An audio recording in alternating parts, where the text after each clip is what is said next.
Hi, I'm Lee Price with the City Cortland Fire Department, fire captain and paramedic. It's February, which is Heart Health Month, so we'll take a few minutes to discuss heart attacks, prevention, and how to react if we think somebody is having a heart attack. More than 600,000 people a year die from heart disease in America. That's 1 in 4 deaths in America, which makes it the number one or the leading cause of death in the United States for men and women. If you recognize and can try to control some of the risk factors for that, we can bring those numbers down. Those risk factors, the major risk factors, are finding ways to control your blood pressure, your cholesterol, and to stop smoking. Other ways that you can help regulate it is to increase your exercise or be less sedentary. Also watch your weight. Obesity is a serious risk factor. And of course, diet and nutrition is really important when we're trying to take care of our hearts.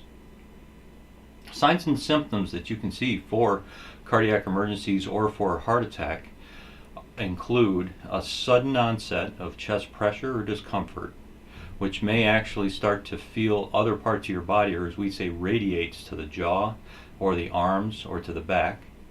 You'll also see a sudden onset of respiratory distress or difficulty with breathing.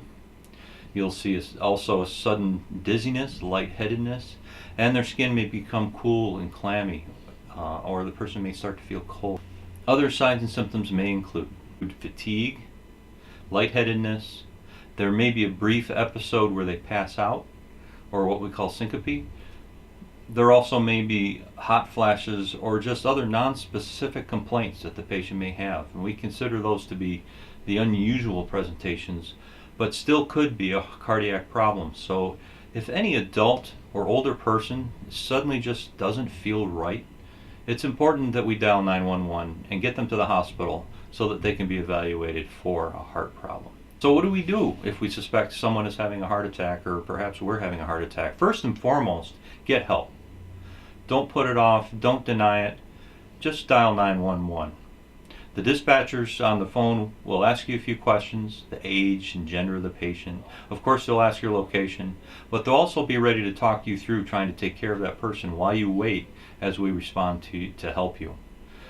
Some of the things that they may talk you through is positioning the person so that they're comfortable, loosening some tight clothing. They may actually ask you to give them an aspirin.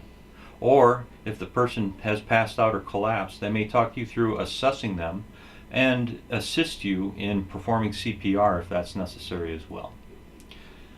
Dispatchers will also send your EMTs with the Cortland Fire Department and your ambulance service, who will respond as quickly as possible.